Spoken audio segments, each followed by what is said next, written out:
میرے جو سلمان رشدی کے ویوز ہیں وہ برقع کے دت کے انٹرویو کے اندر میں نے دیے ہوئے ہیں. واحد پاکستان کا لیڈر.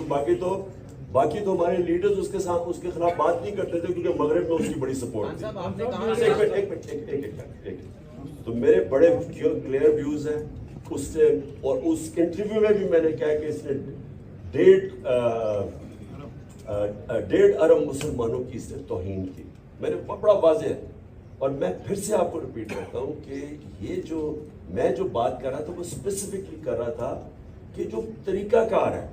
اور میں پھر سے آپ کو کہتا ہوں کہ اگر آپ یہ اس کو الاؤ کر دیں گے, اجازت دے دیں گے, جو سری لنکا کے اندر انہوں نے اس کو فیصلہ کیا کہ یہی اس نے کیا ہے توہین, اور ساروں نے پکڑے چلا دیا اس کو.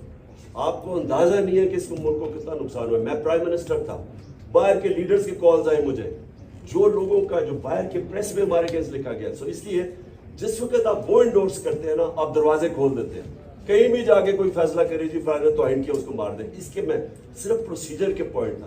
سلمان رشدی میرے خیال میں بہت بڑا فتنہ تھا. میرے بڑے اس کے اوپر کلیئر ویوز ہیں.